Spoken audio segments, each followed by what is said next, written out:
విశ్వము జ్ఞాపం చేసుకుందాం. రండి, మొదటి రాజుల గ్రంథం 17వ అధ్యాయం. మొదటి రాజుల గ్రంథం 17వ అధ్యాయం అందరికీ పరిచయమైన వాక్య భాగమే. ఇది కొత్త వర్తమానమేం కాదు, పాత వర్తమానమే. చాలా సందర్భాల్లో గంభీరంగా వినేటువంటి మాటలు. అయితే దీంట్లో ఒక చిన్న మాట మనము పరిగణి వేరుకోవడానికి ప్రయత్నం చేద్దాం. చూడండి, ఇక్కడ దేవుడు ఎలా అద్భుతాలు చేస్తాడు. చూడండి, ఇక్కడ 8వ వచనంలో, అంతటా యెహోవాకు అతనికి ప్రత్యక్షమై ఈలాగు సెలవిచ్చెను, సారెపాతను ఊరికి పోయి అచ్చట ఉండము, నిన్ను పోషించుటకు అచ్చటనున్న ఒక విధవరాలికి నేను సెలవిచ్చదని. అందుకతడు లేచి సారెపాతునకు పోయి పట్టణపు గవిని యొద్దకు రాగా, ఒక విధవరాలు అచ్చట కట్టెలు ఏరుచుండ చూచి ఆమెను పిలిచి త్రాగుటకై కొంచెం నీళ్లు తీసుకురమ్మని వేడుకునను. ఆమె నీళ్లు తేబోచుండగా ఆమెను మరలా పిలిచి, నాకు ఒక రొట్టె ముక్కను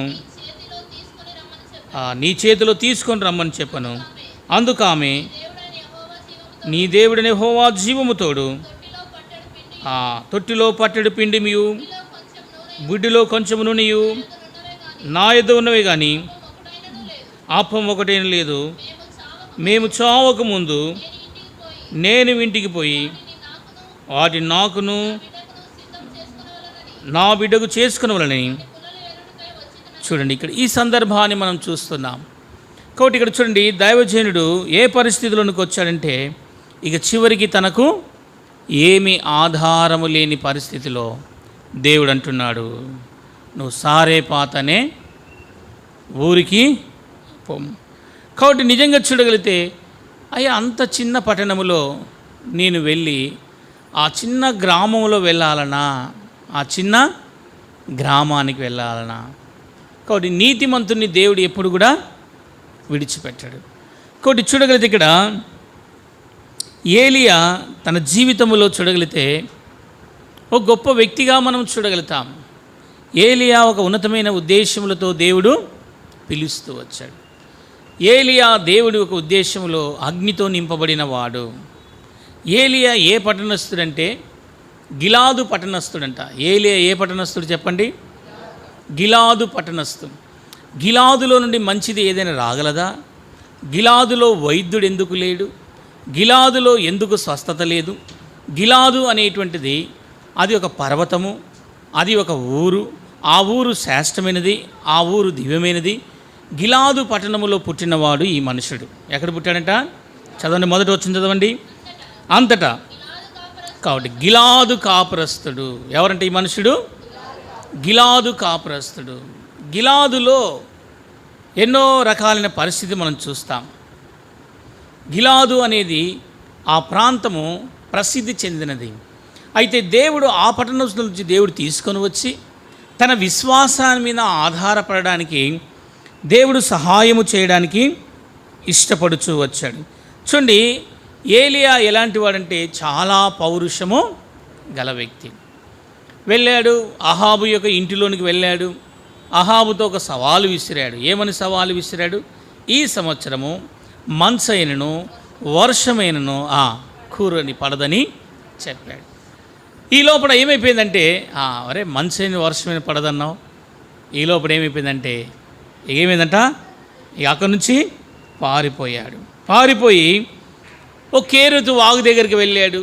అక్కడ కేరుతు వాగు దగ్గర ఈ విశ్వాసాన్ని బలపరచడానికి కొరకై, ప్రభువా నేను ఏమి చేయమంటే, కొంతకాలము నువ్వు కేరుతు వాగు దగ్గర దాగి ఉండుము. మరి నాకు భోజనం ఎవరు పెడతారు ప్రభువా? చెప్పండి. నీతిమంతుడు విశ్వాసము చేత బ్రతుకును కదా. ఎవరు నాకు ఆహారం అందిస్తారు ప్రభువా? ఎవరు నాకు పోషిస్తారు ప్రభువా? మనం మనుషుల మీద ఆధారపడతాం. ఎవరి మీద ఆధారపడతాము? మనుషుల మీద. ఎందుకు దేవుని వాగ్దానం మీద ఎందుకు ఆధారపడడం లేదు? ఈ దైవజనుడు దేవుడు చెప్పాడు కాబట్టి అహాబు యొక్క ఇంటిలోనికి, ముఖద్వారములోనికి, రాజు కూర్చునేటువంటి స్థలంలోనికి వెళ్ళి గంభీరంగా ప్రకటన చేస్తూ వచ్చాడు. ఈ సంవత్సరం వర్షమైనను మంచైనను కురవదు, ఇది ఖచ్చితమైనది ఈ మాట. ఈలోపల అహాబు ఆ మాటలు ఎవర్రా వీడు, ఎక్కడి నుంచి వచ్చాడ్రా, నా మధ్యలో వచ్చి నాతో చెప్తున్నాడు. ఈలోపల మరి రాజు చంపేస్తాడు కాబట్టి, రాజు మరి ఆజ్ఞ ఇస్తాడు కాబట్టి అక్కడి నుంచి నేరుగా కేరుతూ అక్కడ చూడండి సందర్భం చూడండి ఎట్లా మాట్లాడుతున్నాడు దేవుడు. చూడండి 2వ వచనంలో, పిమ్మట యెహోవా అతనికి ప్రత్యక్షమై, నీవు ఇచ్చిన తూర్పు యొద్దకు పోయి యోర్దానునకు ఎదురుగా కేరుతూ ఏటి దగ్గరికి దాగి ఉండుమని చెప్పింది. ఆ ఏడు నీళ్లు త్రాగుము, అచట నీకు ఆహారము తెచ్చినట్టు నేను కాకోలమునకు ఆజ్ఞాపించు. కాబట్టి చూడండి ఇక్కడ దేవుడు కాకోలమునకు ఆజ్ఞాపిస్తున్నాడు. ఏమిటికి ఆజ్ఞాపిస్తున్నట? కాకులకు ఆజ్ఞాపిస్తున్నట. కాకి గురించి మనకు తెలుసు కదా కథ. ఏం తెలుసమ్మా? కాకి గురించి మనకు కథ తెలుసు. కాకికి ఏమి ఇష్టం చెప్పండి? మాంసం అంటే ఇష్టం. ఎంత దూరం ఉన్నా కూడా, అది ఎన్ని రోజులు కుళ్ళిపోయినా కూడా మాంసాన్ని తినేస్తుంది. దాని యొక్క నైజం అది. ఇప్పుడు అది ఏం చేస్తుందంటే, దేవుడు చెప్పాడు కదా, ఏమని చెప్పాడు దేవుడు? కాకి నీకు ఆహారం తీసుకొస్తా. ఏం తీసుకొస్తుందంట? ఏ ఆహారం తీసుకొస్తుందంట? చూడండి, ఏం తీసుకొస్తుందంట? మాంసము, రొట్టె. ఎలాగున్నది? ప్రతి ఉదయము సాయంత్రము, ఉదయము సాయంత్రం. ఎవరు పోషిస్తున్నారు? ఎవరు నడిపిస్తున్నారు? కాబట్టి ప్రధాన కాపరి ఉద్దేశం ఏంటంటే, నీతిమంతుడు విశ్వాసము చేత బ్రతుకును. కాబట్టి దేవుడిచ్చిన వాక్కు తనలో ఉంది కాబట్టి దైవజనుడు దేవుడు పోషించడానికి కాకులను వాడుకున్నాడు. ఏమిటి వాడుకున్నాడు? కాకులను వాడుకున్నాడు. ఆ కాకులు ప్రతిరోజు కూడా తెస్తున్నాయి. అయితే కొంతకాలానికి ఆ వాగు ఏమైందంట? ఎండిపోయింది. ఇప్పుడు ఎండిపోతే దేవుడు ఏం చేశాడంటే, మనుషులను కూడా వాడుకోవడానికి ప్రయత్నము చేస్తూ వచ్చాడు. దేవుడు ఏం చేశాడంటే, ప్రభువా మరి ఇంతకాలం శ్రేష్టమైన కాకులు తెస్తూ వచ్చాయి, ఇప్పుడు నీళ్ళు లేవు కాబట్టి ఈ ప్రాంతంలో ఇక కాకులు కూడా వచ్చేటట్టు లేవు, వాగంతా కూడా ఎండిపోతుంది. ఇప్పుడు నేను ఎలా బ్రతకాలా ప్రభువా? ఎలా బ్రతకాలా? కాబట్టి నీతిమంతుడు విశ్వాసము చేత బ్రతుకును. దేవుడు బ్రతికిస్తున్నాడు ఈరోజు వరకు కూడా. ఆనాడు ఏలియాను బ్రతికించడానికి కారణం ఏమిటిది? దేవుని యొక్క సన్నిధిలో విశ్వాసముతో ఆ దైవజనుడు జీవిస్తూ వచ్చాడు. విశ్వాసం మీద ఆధారపడాలి సంగమా. దేవుని ప్రజలారా, మనమందరం కూడా నేర్చుకోవాల్సిన పాఠం ఏంటంటే, దేవుని సన్నిధిలో మనం విశ్వాసముతో నేర్చుకోవాలి. దేవుడు ఎలా పోషిస్తాడో తెలియదు, దేవుడు ఎలా నడిపిస్తాడో తెలియదు, దేవుడు ఎలా ఆదరిస్తాడో తెలియదు. మనం ఎవరికైనా రెఫర్ చేస్తే, మనం ఎవరికైనా పంపిస్తే, మనం ఇంట్లో నుంచి ఎవరి దగ్గరికైనా పంపిస్తే, ఎవరైనా హైదరాబాద్లో ఉన్నారనుకోండి, పలానా పట్టణంలో ఉన్నారనుకోండి, పలానా వ్యక్తి మా బంధువు పట్టణంలో ఉన్నాడు, ఆ వ్యక్తి దగ్గరికి వెళ్ళని రెఫర్ చేస్తారు. కానీ ప్రభు ఏం చేసినంటే, చనిపోవాల్సిన కుటుంబం దగ్గరికి పంపిస్తున్నాడు. ఎక్కడ పంపిస్తున్నాడు? ఆమె ఏమి అనుకున్నదంటే చనిపోవాలా. ఏమని తీర్మానం చేసుకుందామా? చనిపోవాలని తీర్మానం చేసుకున్నారు ఇంటివారు. ఇక చనిపోయే వారి దగ్గరికి దేవుడు ఏం చేస్తుంటే ఏలియాతో అంటున్నాడు, సారేపాత అనే ఊరికి పో, అక్కడ విధవరాలు ఉంటుంది, ఆమె నిన్ను పోషిస్తుంది. ఏమండి, కలెక్టర్ దగ్గరకో, లేదా ఐఏఎస్ ఆఫీసర్ దగ్గరకో, లేదా ఒక ఉన్నతమైనటువంటి వ్యక్తి దగ్గరకో, లేకపోతే ఒక మరి నిజంగా చూడగలిగితే హోమ్ దగ్గరకో, ఆహారం అందించే స్థలానికో పంపించడం లేదు. అక్కడ ఆమె ఉన్న స్థితే దీనస్థితి. ఆ దీనస్థితిలో దేవుడు ఏం చేస్తున్నాడంటే నేర్పించడానికి ఇష్టపడుతూ వచ్చాడు. చూడండి, ఇక్కడ మనం నేర్చుకునే పాఠం, దేవుడు మనకిచ్చే ఉద్దేశం ఏంటంటే, విశ్వాసముతో దైవజనుడు ఉన్నాడు.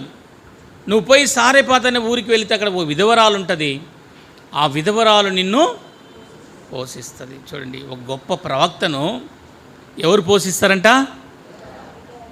విధవరాలు. మనం అనుకుంటాం, నేను ప్రవక్తను కదా, నేను గొప్ప సేవకును కదా, నేను ఆ ఇంటిలోనికి ఎందుకు పోవాలా, నేను ఆమె దగ్గరికి ఎందుకు పోవాలా?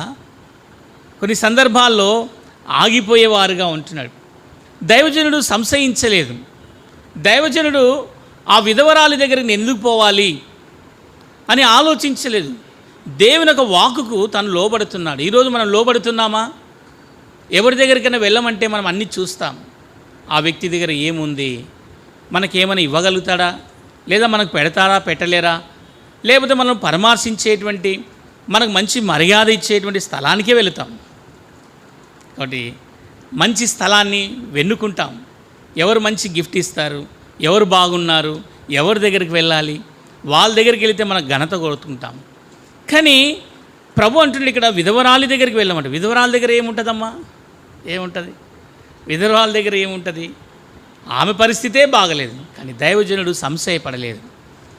ఏలియా ఎలాంటి వాడంటే చాలా అద్భుతమైనటువంటి సేవకుడు, అద్భుతమైనటువంటి తాను నీతిమంతుడు. కాబట్టి విశ్వాసము చేత దేవుని మీద ఆధారపడుతూ వచ్చాడు. కాబట్టి మన జీవితంలో దేవుడు నడిపిస్తున్నాడు ఆ దైవజనుని. ఆ దైవజనుడు దేవుని ఇంట్లో నడుస్తున్నాడు. నీవు కూడా లోబడాలి, నేర్పిస్తున్నాడు పాఠం దేవుడు. విశ్వాసం మీద ఆధారపడాలి. ఆ దైవజనుడు చనిపోవాలనుకున్న కుటుంబంలోనికి దేవుడు తీసుకొని వెళుతున్నాడు. అక్కడ రాసిన మాట చూడగలిగితే ఆమె నీళ్లు తేవచ్చును. ఇక్కడ చూడండి, మొట్టమొదటి మాట చూడండి, 10వ వచనము. అందుకు అతడు లేచి సారెపాతన ఊరికి పోయి పట్టణము గవిని వద్ద రాగానే ఒక విధవరాలచ్చట కట్టెలు ఏరుకొనుచుండగా చూచి ఆమెను పిలిచి త్రాగుటకు పాత్రలో కొంచెము నీళ్లు నాకు తెమ్మని ఆమెను. మొదట ఏం అడుగుతున్నాడు ఇక్కడ? త్రాగడానికి ఏం కావాలంట? నీళ్లు కావాలి, నీళ్లు కావాలి. అరే ఇన్ని సంవత్సరాలు సారెపాతు నిజంగా చూడగలిగితే కేరుతూ వాగులో ఉన్న నీళ్ళన్నీ తాగినావు, నువ్వే తాగినావు. ఎవరైపు కొట్టినారు నీళ్ళని చెప్పండి? ఎవరైపు కొట్టినారు? ఏలియా ఆ ప్రాంతంలో ఉండేటువంటి నీళ్ళన్నీ తాగి అయిపోయింది. మరలా ఆయనకు దాహమైంది. ఇప్పుడు ఎక్కడికి వచ్చారంటే సారెపాత్ అనే ఊరిలోనికి వచ్చి, అమ్మా తాగడానికి నాకు ఏం తీసుకురామన్నాడు? నీళ్లు కావాలి. నీళ్ళు ఏం చూపిస్తుందంటే దేవుని వాక్యాన్ని జ్ఞాపకం చేస్తుంది, దేవుని వాక్యముని జ్ఞాపకం చేస్తుంది. కాబట్టి దేవుని వాక్యము చేత నింపబడాలనేది దేవుని యొక్క ఉద్దేశం. ఈరోజు మనం చాలామంది వాక్యము దగ్గరికి రాలేకపోతున్నాం, వాక్యాన్ని అందించలేకపోతున్నాం, వాక్యం ద్వారా మనం ఇతరులను పోషించలేకపోతున్నాం, వాక్యం ద్వారా ఇతరులను గణపరచలేకపోతున్నాం. కాబట్టి వాక్యం మనలో ఉంటే అనేకులకు మనం తృప్తినిచ్చేవారముగా, ఆశీర్వాదమునిచ్చేవారముగా. కాబట్టి సారెపాత్ అనే విధవరాలు దేవుని సన్నిధిలో ఇంతగా ఆదరించబడడానికి, ఇంతగా ప్రోత్సహించబడడానికి ఆ సారెపాత్ అనే ఊరిలోనికి వెళ్ళగానే అక్కడ చూడగానే ఆయన ప్రభు నిజంగా చూడగా ఎంత అద్భుతమైనటువంటి దేవుడు ఏలియా ద్వారా ఏం మాట్లాడుతుంటే, అమ్మ తాగడానికి నీళ్లు కావాలంట. ఏం కావాలంటమ్మా? నీళ్లు కావాలంట. కాబట్టి నిజంగా చూడగలిగితే ఆ నీళ్ళు అయితే ఎవరైనా ఇవ్వగలుగుతాం. ఏమి ఇవ్వగలుగుతామా? నీళ్ళంటే ఎవరైనా ఇవ్వగలుగుతాం. అవి ఉచితంగా వచ్చేటివి కాబట్టి, ఏం డబ్బులు పోసుకునేటివి కాదు కాబట్టి. సరే నీళ్ళు అడిగాడు కదా పెద్ద మనిషి, ఎవరు అయినా బట్టతల ఉంది కాబట్టి నీవు చూసినావా అన్నా అనొద్దండి. బట్టతల ఉందంటే నువ్వు చూసినావా? చూసినాను. ఎట్లా చూస్తావా? నన్ను మాకు తెలియకుండా నువ్వు ఎట్లా చూస్తావు అంట. ఏమంట వాళ్ళు ఏమన్నారమ్మా అంటే ఏమున్నట్లా. కాబట్టి పెద్ద ఆయన అనుభవం గలవాడు కాబట్టి ఆయన దగ్గరికి వెళ్ళగానే అక్కడ మరి నిజంగా చూడు ఈ పెద్ద ఆయన వచ్చినాడు, మా ఇంటికి వచ్చినాడు, సరే ముసలాయన కదా కొంచెం నీళ్ళు ఇద్దాంలే అని ఆ నీళ్ళు ఇవ్వబోతుంటే ఏమన్నాడు వెంటనే ఏమన్నాడటమ్మా? ఆమె నీళ్ళు తేబోచుండగా ఆమెను మరలా పిలిచి నాకు ఒక రొట్టె ముక్కను నీ చేతులు తీసుకొని రమ్మని చెప్పాను. ఏం కావాలంట? ఒక రొట్టె. ఏం కావాలంటమ్మా? ఒక రొట్టె ముక్క కావాలమ్మా, తీసుకురా అంటే మనమైతే ఏమంటాం? అయ్యా ఏమైనా కానీ మా ఇంట్లో ఏమీ లేదు, ఉండేదే కొంచెం, ఆ కొంచెం తీసి ఇస్తామా? ఇవ్వలేము. కాబట్టి దైవజనుడికి విశ్వాసము ఆ కుటుంబానికి ఎంత ఆధైర్యం కలిగజేస్తుంది. కాబట్టి మనలో కూడా విశ్వాసంగా మనం ఇతరులకు విశ్వాసాన్ని అందించే వారంగా, ఊపిరి పోసే వారంగా ఉండాలి. కాబట్టి చూడ ఆమె అంటుంది, ఏమంటుందమ్మా? అందుకు ఆమె నీ దేవుడని యెహోవా జీవముతోడు తొట్టిలో పట్టెడి పిండియు బుడ్డిలో కొంచెము నూనెయు అప్పం ఒకటేను లేదు. మేము చావకముందు నేనింటికి పోయి వాటిని నాకును నా బిడ్డకును సిద్ధపరచుకున్న వాళ్ళని కొన్ని పుల్లలు ఏరుకొని వచ్చి తనను. ఏమని సిద్ధపరచుకుందామో కొన్ని పుల్లలు ఏరుకోవడానికి వచ్చింది. అప్పుడు ఏలి ఆమెతో ఇట్లనే, భయపడవద్దు, నీవు పోయి చెప్పినట్లు చెయ్యి, అంతలో నాకు ఒక చిన్న అప్పము చేసుకొని రమ్మని. కాబట్టి చూడండి, ఇక్కడ దైవజనుడు ఒక నిరీక్షణ కలిగి ఉన్నాడు. ఏం కలిగి ఉన్నాడమ్మా? నిరీక్షణ కలిగి ఉన్నాడు. ఎందుకు ఆయన అలా అంటున్నాడు? భయపడవద్దు అంటున్నాడు. అదే ఆయన చెప్తుంది. ఏం చెప్పిందమ్మా? తొట్టిలో ఎంత ఉంది? పట్టెడి పిండి. బుడ్డిలో ఎంత ఉందమ్మా? నూనె కొంచెం కొంచెం. దైవజనుడు అంటున్నాడు భయపడవద్దు అంటున్నాడు. అరే పిండి లేదే, నూనె లేదా అంటే ఏమంటున్నాడు? భయపడవద్దు అంటున్నాడు. ఎందుకు భయపడవద్దు? ఎందుకు? ఆయనకు తెలుసు. ఎవరు తెలుసు? ఆ దైవజనునికి తెలుసు. కానీ మా అవిశ్వాసములో ఉన్నప్పటికైనా, అవిశ్వాసముతో జీవిస్తున్నప్పటికైనా, చనిపోవాలనేటువంటి అవిశ్వాసముతో తాను ఉన్నప్పటికైనా, ఆ దైవజనుడు చెప్పే మాటల్లో ఆమెకు ఒక ఆశ కలుగుతుంది. ఏం కలుగుతుంది? ఒక ఆశ కలుగుతుంది, ఒక నిరీక్షణ కలుగుతుంది. అరే వాస్తవంగా ఏమీ లేదు, మేము చనిపోవాలని సిద్ధంగా ఉన్నాము. మరి ఈ దైవజనుడికి ఇన్ని చెప్పినా కూడా ఏమి అధైర్యం చెందడం లేదే కదా. మన దగ్గర ఇప్పుడు వంట పెట్టిన తర్వాత త్వరగా నూనె దాపో లేదు, నూనె లేదు, ఏం లేదు, వంట చేయంటే ఎట్లా చేస్తారు చేసేవాళ్ళు? ఇప్పుడు మన మత్తయ్య ఉన్నాడు, ఏమి ఇవ్వకుండా నూనె గిన్నె లేకుండా వంట చేయంటే చేస్తాడా? ఏమంటాడు? ఎట్లా చేయాలన్నా వంట ఎట్లా చేయాలని. కాబట్టి దేవుని సన్నిధిలో ఆమె దేవుని మీద ఆధారపడడానికి దేవుడు నేర్పిస్తున్నాడు. ఏమీ లేదు, దేవుని మీద ఆధారపడ. ఆ దైవజనుడు భయపడవద్దు అంటున్నాడు. ఒకసారి కాన్వకేషన్లో ఇదే సందర్భం జరిగిందంట. కాన్వకేషన్లో ఏం లేదంట, ఏం లేదంట, సాంబారు అన్నీ రెడీ చేశారంట. సాంబారు అన్నీ రెడీ చేశారంట. సాంబారు రసం రెడీ చేశారంట. చెన్నైలో సాంబారు రసం రెడీ చేశారు. రెడీ చేసిన తర్వాత భక్సింగ్ గారు గదిలో ప్రార్థన చేస్తారంట. వెళ్ళి, బ్రదర్ సాంబార్ రసం అయింది కానీ బియ్యం లేవు brother. Okay, waiting for I'm prayer continue అన్నాడు. నేను ప్రార్థన చేస్తున్నాను, దేవుడు సాయం చేస్తాడు. మళ్ళా వచ్చి 11 గంటలకు వచ్చి మళ్ళీ అడిగాను, బ్రదర్ లంచ్ టైం అవుతుంది, 12:30కి మళ్ళీ భోజనం పెట్టాలి. ఇంకో ప్రేయర్ కంటిన్యూ, నేను ప్రార్థన చేస్తున్నాను, మీరు వెళ్ళండి. మరలా 12 తర్వాత వచ్చి అడిగారంట, బ్రదర్ మరి మధ్యాహ్నం లంచ్ మీటింగ్ అయిపోతుంది, భోజనాలు కావాలి, ఏం చేయమంటారు ఇప్పుడంటే? ఆయన ప్రార్థన చేస్తుంటే ప్రభు చూపిస్తుందంట, ఒక గదిలో 10 మూటలు, ఒక గదిలో 10 మూటలు అట్లే ఉంచిపెట్టారంట. మర్చిపోయారు, అవి మర్చిపోయారు, ఎప్పుడో మర్చిపోయారు. మీరు వెళ్ళి పలానా గది తెరచండి అన్నారంట. భక్సింగ్ గారు వెళ్ళి తెరిస్తే దాంట్లో రైస్ మూటలు ఉన్నాయి. అంటే వీరికి ఏమైందంటే భయం వచ్చేసింది అక్కడ. అయ్యో మరి ఏమీ లేదు కదా, ఈ దైవజనుడు మరి అన్నీ చేయమన్నాడు. ఇప్పుడు ఎట్లా పరిస్థితి? అంటే దేవుడు దైవజనుల ద్వారా నీతిమంతుడు విశ్వాసము చేత బ్రతుకును. కాబట్టి దైవజనుల ఒక విశ్వాసం, వారు అలా బ్రతుకుతూ వచ్చారు, వారి విశ్వాసాన్ని బలపరుస్తూ వచ్చాడు దేవుడు అద్భుతాలు చేస్తాడు. అదే చెన్నైలోనే ఉదయకాలం బ్రేక్ఫాస్ట్ పెట్టాలంట. బ్రేక్ఫాస్ట్ ప్రార్థన చేస్తున్నాడంట. మరి ఏం చేయాలా అంటే మొదట వచ్చి అడిగారంట, పోయి విస్తరలేసి అన్నారంట. విస్తరలేసిన తర్వాత నీళ్ళు పోయండి అన్నారంట. ఏం బ్రదర్ మరి పోషణ మళ్ళీ ఏముంది, ఆహారం ఏం లేదు కదా. వాళ్ళు అంటున్నారు, దొరై రాజు గారు వాళ్ళందరూ ఏమంటున్నారంట, దాసన్ గారు ఆ దినాల్లో ఉండేటువంటి చెన్నైలో ఉండేటువంటి వారు, ఈయన ఏందబ్బా ఏం మనిషి, చిక్కులాయనకి చెప్పిన ఎంత చెప్పినా కూడా అర్థం కావడం లేదనుకున్నారంట. ఆయన ప్రార్థన చేస్తున్నట్ట.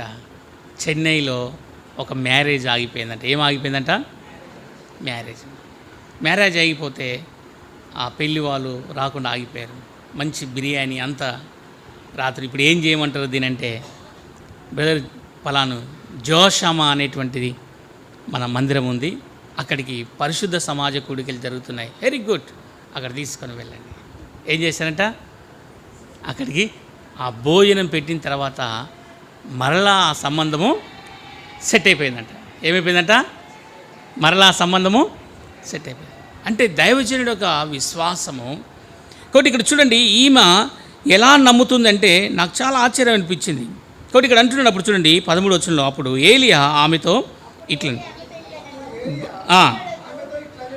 ఇట్లను భయపడవద్దు, పోయి నువ్వు చెప్పినట్లు చేయము. అయితే నాకు చిన్న అప్పము మొదట చేసి నా ఇద్దరు తీసుకొని రమ్ము, నీకును నీ బిడ్డకును అప్పము చేసుకుని. కాబట్టి మొదట నువ్వు నాకు చేసుకొని రామ్మా. పిండే లేదంటే ఎట్లా వెళ్ళమంటావు? భయపడవద్దమ్మా, ఎందుకు భయపడతావు? కాబట్టి రెండోది, ఎవరికి మనం భయపడాల్సిన అవసరము లేదు. దేవుడు మనల్ని పోషిస్తాడు. ఆయన విశ్వాసము ద్వారా అపనమ్మకమైన ఆమె జీవితంలో విశ్వాసము దారపోయడానికి దేవుడు ఏం చేస్తున్నాడు? నువ్వు వెళ్ళి అప్పం చేసుకురమ్మా అంటే ఆ తొట్టిలో వెళ్ళి చేయబడితే పట్టెడి పిండి తప్ప. పట్టెడు అంటే ఎంతమ్మా పట్టెడు? ఇంతే, పట్టుకుంటే పట్టెడు అంతే. పట్టెడి పిండి ఆమె పిసికింది. ఎవరు మొండి ఆయన వినడం లేదు. ఊక వచ్చినాడు మాటికి, అమ్మా ఆకలి అవుతుందమ్మా అన్నం పెట్టంటే చాలామంది ఏమీ లేదయ్యా, మా పిల్లలకు ఉండేది కొంచెం పెడతారా కదా. మా అవ్వ ఉండేది, మా అమ్మ తల్లి ఏం చేసిందంటే, ఆమె వండే చిన్న డైసులు అన్నము ఇంత చిన్న గంజిలో వండుతుంది. అది రైల్వే స్టేషన్, కర్నూలులో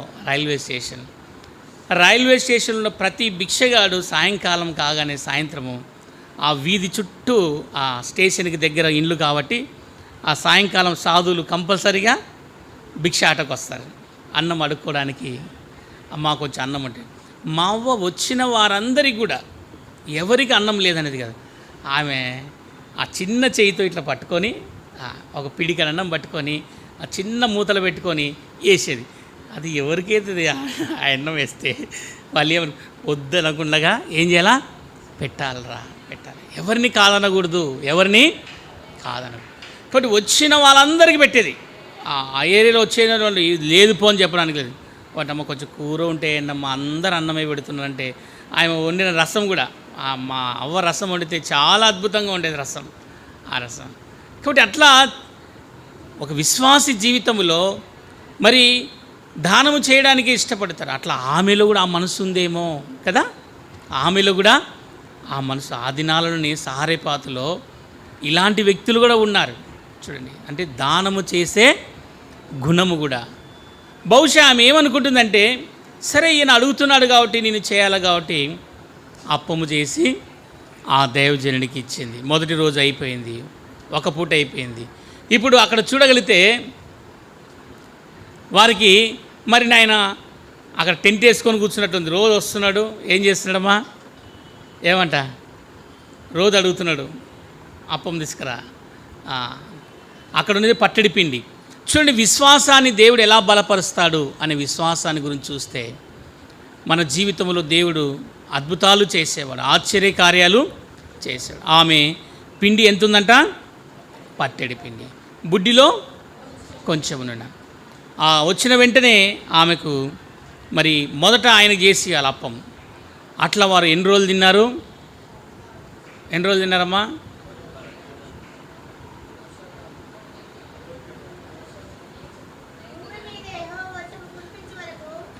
ఎన్ని రోజులు తిన్నారు?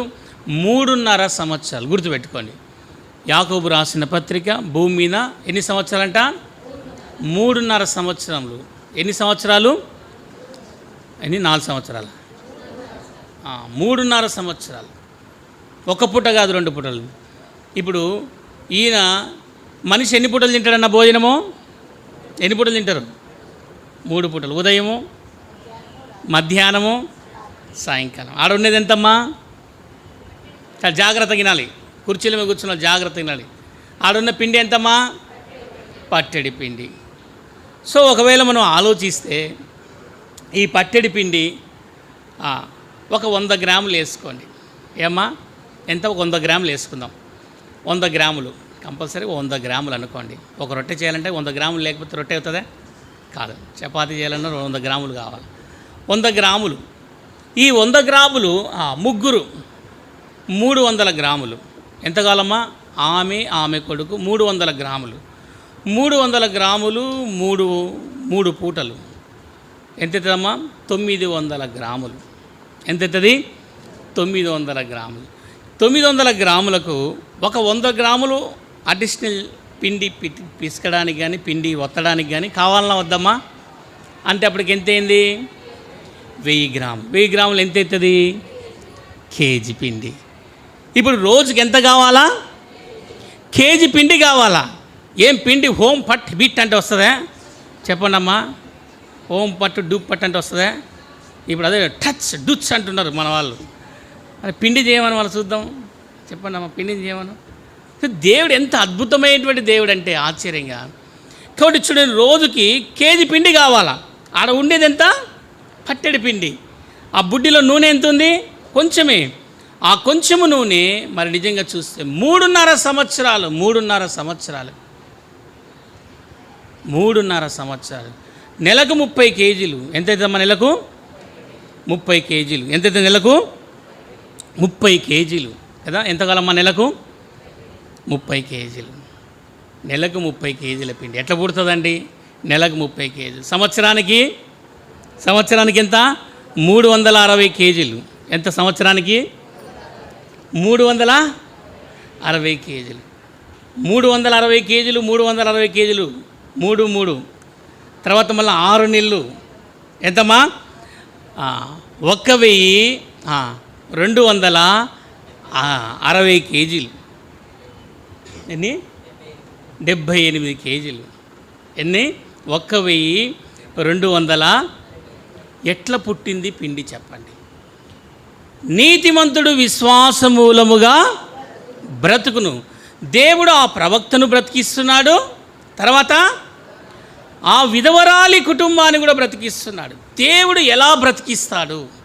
ఎందుకు మనం విశ్వాసం మీద ఆధారపడడం లేదు? కాబట్టి చూడండి, ఒక మెరికల్. అక్కడ మనం చూస్తే ఉన్నపాటును వచ్చి పిండి ఇంత నిలబడలేదు. 1270 కేజీల పిండి కావాలంటే చూడండి ఎంత పిండి మనం చూడగలుగుతాం.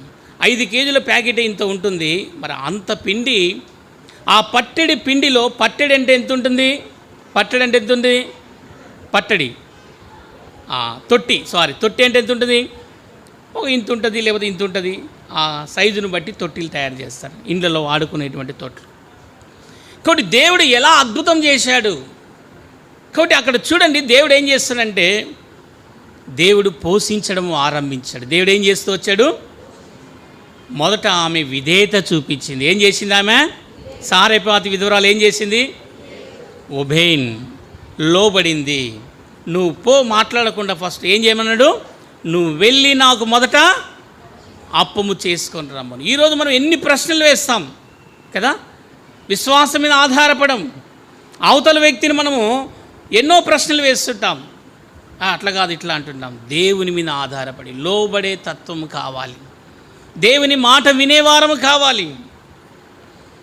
దేవునికి లోబడే విశ్వాసం కావాలి. కాబట్టి ఏలియా యొక్క విశ్వాసము ఆ బలహీనురాలైన తనలో దేవుడు దినదినం అభివృద్ధి పరుస్తూ వచ్చాడు. ఇక చనిపోవాల్సిన పరిస్థితి, వారు సిద్ధమయ్యారు. ఆ ఇంటిలో ఒక రోగం ఉంది, ఒక వ్యాధి ఉంది, ఆ ఇంటిలో ఒక మరణం అనేది గండం ఉంది. ఆ మరణం వారిని వేటాడుతుంది, ఆ మరణం వారిని చంపివేస్తుంది. ఆ కుటుంబం భూమి మీద ఉండకుండా వెళ్ళిపోవాలని వారు తీర్మానం చేసుకున్నారు. మేము చనిపోవాలనే మాట ఖచ్చితమైనది, మేము ఇక్కడి నుంచి వెళ్ళిపోవాలనేటువంటిది వారు ఖచ్చితమైనది. ఇలాంటి పరిస్థితిలో దేవుని యొక్క ఆత్మ, దేవుని యొక్క దైవజనుడు, దేవుని యొక్క విశ్వాసము ఆ కుటుంబములోనికి, ఆ కుటుంబములో వ్యక్తులు ఆయన విశ్వాసాన్ని చూడడానికి దేవుడు ఎలా వాడుకోవడానికి ఇష్టపడుచున్నాడు. ఈరోజు మనము పై రూపాన్ని చూస్తున్నాం. దేవుడు చేసేటువంటి లోపల ఆంతరంగికములో జరిగేటువంటి కార్యము, దేవుడు ఆంతరంగములో చేసేటువంటి ఆయన గొప్ప కార్యములు మనం ఏమాత్రం కూడా చూడడం లేదు. ప్రభుచుడు యెహోవా నిత్యము నడిపించును. మన విశ్వాసములో నిలకడగా ఉన్నామా? మన ఇంట్లో నూనె అయిపోతే నూనె అయిపోయింది అంటాం. కదా, దేవుడు అద్భుతాలు చేస్తాడు. అది ఒక కాన్వికేషన్. మొట్టమొదటిగా ఆ కాన్వికేషన్ కొరకు ఎంతో ప్రయాసపడ్డారంట. అది కాలింగ్ ఫామ్ అనే స్థలం. కాలింగ్ ఫామ్ అనే స్థలంలో మరి దైవజనులు ఎంతో ప్రయాసపడి జోర్డన్ ఖాన్ గారు మరి ఆయన ఇష్టపడి ఆయన మరి కాలింగ్ ఫామ్లో మొట్టమొదటిగా జోర్డన్ ఖాన్ గారు ఆరంభించారంట. అది ఆరంభిస్తే అది ఎత్తైన శిఖరాలు. ఆ కాన్వికేషన్లో చాలామంది వెళ్ళారు. జయశ్రీరావు గారు, తర్వాత కొంతమంది పెద్ద పెద్ద వాళ్ళందరూ కూడా మొదటి కాన్వికేషన్కి వెళ్ళారు. ఆ కాన్వికేషన్లో ఉదయకాలం చెప్పాను కదా, ఆయన కళ్ళు లేనైనా యేసుపాదం గారు కూడా ఉన్నారంట. యేసుపాదం గారు కూడా ఆ కాన్వికేషన్లో ఉన్నారంట. ఆ కాన్వికేషన్లు ఉంటే దేవుడు ఎలా అద్భుతాలు చేస్తాడు. ఈ కింది నుంచి మనుషులను తీసుకురావాలి. కింది నుంచి ఏం చేయాలా? మనుషులను తీసుకురావడానికి అప్పుడు మరి ఆ ఢిల్లీలో ఉండేటువంటి ఆయన పేరు ఏదో ఉంది, చెన్నప్ప, ఏం పేరు, స్టీఫెన్ చెన్నప్ప గారు ఏం చేశారంటే, ఆ వ్యాన్ నడిపేటువంటి వాళ్ళు డీజిల్ లేదంట. డీజిల్ ఉంటే ఎంత ఉందంటే ఆ పుల్లకు మాత్రమే ఉందంట. ఎంత ఉందంట ఆ పుల్ల. బ్రదర్ ఈసారి పోయి వస్తే ఇక బండి ఆగిపోతుంది కాబట్టి కంపల్సరీ డీజిల్ పోపించాలన్నట. వాళ్ళు అన్నారంట, సరే చూద్దాం, ప్రభు ప్రార్థన చేద్దాం. డీజిల్ కూడా పోపించేటువంటి స్థితి లేదు. అట్లా తీసుకొని వెళ్తూ వచ్చారంట. మళ్ళీ రెండోసారి వచ్చి చూస్తే అదే గేజ్ ఉందంట. మళ్ళీ మూడోసారి చూస్తే అదే గేజ్ ఉందంట. నాలుగోసారి చూస్తే కూడా అదే గేజ్. ఎన్ని విషయాలు చెప్పాలా దేవుడు చేసిన కార్యాలు అంటే, దేవుడు ఎట్లా అద్భుతం చేశాడు. ఉన్న గేజీ కొంచెమే, కానీ ఆ దినమంతా నడిచిందంట. విశ్వాసం మీద ఆధారపడడానికి దేవుడు ఎంతో గొప్పవాడు.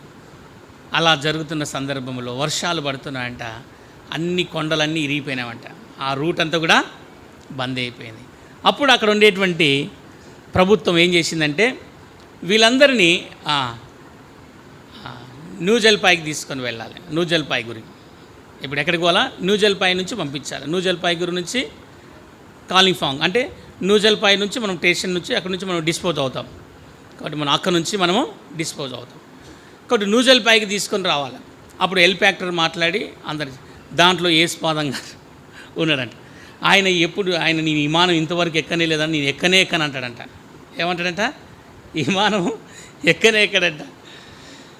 అలాంటోడు, బ్రదర్ నేను ఎప్పుడు ఎక్కలేదు, నేను చనిపోవడమే ఇష్టం కానీ ఎక్కనన్నాడు. ఎక్కినాడంట. ఎందుకు ఎక్కినావు నువ్వు అంటే, అక్కడికి వచ్చిన తర్వాత అడిగారంట, ఎందుకు ఎక్కినావు అని జయశ్రీరావు గారు అడిగితే అప్పుడు అన్నాడంట, ఎందుకు ఎక్కినా అంటే, భక్సింగ్ గారు నా పక్కన కూర్చున్నాడు. ఆయనతో పాటు ఎవరు ఎక్కారంట? భక్సింగ్ గారు. భక్సింగ్ బాయ్ ఉంటే నేను చచ్చిపోను. ఏం కారణము? అరే భక్సింగ్ గారు ఉంటే నీకు భయం లేదంటే, లేదు. ఏ విశ్వాసము? ఆ దైవజనుడు పక్కన ఉన్నాడు కాబట్టి నాకేమీ భయం అనిపించలే. అంటే చూడండి, ఒక విశ్వాసిని ఇంకో విశ్వాసిని ఏం చేస్తుంది? బలపరుస్తుంది. ఇప్పుడు చూడండి, ఈ విశ్వాసి ఇంకో విశ్వాసరాలని బలపరుస్తున్నాడు. ఒకవేళ అవిశ్వాసం ఉండొచ్చేమో, తనలో రోగం ఉండొచ్చేమో, బలహీనత ఉండొచ్చేమో. అంటే నా అంశం ఏంటంటే, ప్రభు ఎందుకు మనల్ని బ్రతికించాడు? కాబట్టి విశ్వాసం మీద మనం ఆధారపడాలి. ఒక వ్యక్తి నీ విశ్వాసముగా ఉంటున్నావు, నీ విశ్వాసం ద్వారా ఇంకోరు. కాబట్టి జయశ్రీరావు అంకుల్ చెప్తుంటాడు, అప్పుడప్పుడు చెప్తుంటాడు, అయ్యా అసలు ఏం విశ్వాసం? భక్సింగ్ గారిని మరి ఆ విమానంలో నుంచి అందరు తీసుకొని వెళుతుంటే ఎవరు ఆయన ఎక్కడానికి ఇష్టపడలేదంట. కానీ భక్సింగ్ గారు ఆ విమానంలో ఉన్నాడు కాబట్టి, ఆ హెలికాప్టర్లో ఉన్నాడు కాబట్టి యేసుపాదం గారు కూడా ఎక్కారంట అని ఒకసారి చెప్పంగా, నేను సేవకుల మీటింగ్ చెప్పంగా విన్నాను. నేనేం చూసినా అని చెప్పడం లేదు, జరిగిన కథలు. ఒకళ్ళు తప్పు ఉండొచ్చు, ఒకళ్ళు రాంగ్ ఉండొచ్చు, చెప్పలేము. కాబట్టి జరిగిన సందర్భాల్లో దేవుడు అలా వాడుకున్నాడు. దీనికి కారణం ఏంటంటే విశ్వాసం. భక్సింగ్ గారు ఉంటే ఏమి జరగదు.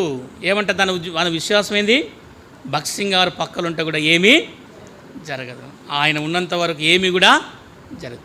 చూడండి, అట్లు ఏలియా ఆ ప్రదేశంలో ఉండటం వలన ఆ కుటుంబానికి ఏ హాని కూడా జరగలేదు. ఏ హాని కూడా జరగలేదు. చూడండి, ఏమి హాని జరగలేదంటే చూడమ్మా 17వ అధ్యాయం చూడండి. వారి ఇంటిలో ఉన్న వ్యాధి ఏమైందంట? అటు తర్వాత ఆ ఇంటి యజమానురాలైన రోగి అయి పానము నిలవజాలనంత వ్యాధి గలవాడై ఆమె ఏలియాతో, దైవజనుడా నా యుద్ధకు రానిమిత్తమేంది? నా పాపమును నాకు జ్ఞాపకము చేసి నా కుమారుడు చంపుటకి నాకు నా యుద్ధకు ఎందుకు వచ్చావు? నా కుమారుడు చంపడానికి వచ్చావయ్యా. ఇక్కడ చూడండి, విశ్వాసములో నుంచి అవిశ్వాసములోనికి వెళ్ళిపోతుంది. 3.5 సంవత్సరము నువ్వు ఆహారాన్ని తింటూ వచ్చావు కదా. ఈరోజు మనం విశ్వాసములో ఉన్నట్లుగా అనుకుంటాము, కానీ ఏమైపోతుంది? నువ్వెందుకు వచ్చావయ్యా? నా పాపములు మరలా మతికి చేయడానికి, నా జీవితాన్ని మతికి చేయడానికి వచ్చావా?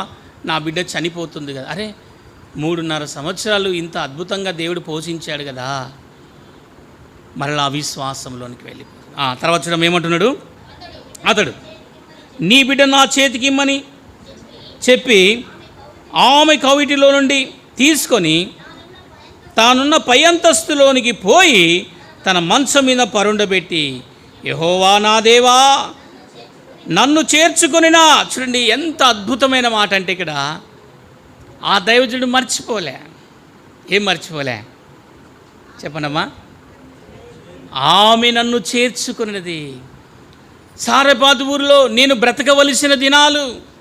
కాబట్టి దైవజనుడి యొక్క విశ్వాసం ఎంత గొప్పదో చూడండి. ఈరోజు మనము చేర్చుకున్న వాళ్ళకి మనం అన్యాయం చేస్తాం. ఏం చేస్తామండి? మనల్ని చేర్చుకున్న వారికి మనం ఏం చేస్తాము? అన్యాయం చేస్తాం. మానవ నైజం అది. కానీ ఆ దైవజనుడు ఆమెను ఒక ఉద్దేశం కలిగి ఉన్నాడు, దేవునితో మనవి చేస్తున్నాడు. ఏమంటున్నాడు? యెహోవా నా దేవా. చూడండి, ఆమె స్థితిని జ్ఞాపని, నన్ను చేర్చుకున్న ఈ విధవరాలి యొక్క కుమారుని రాజేసితివా. యెహోవాకు మొరపెట్టి ఆ చిన్నవాని మీద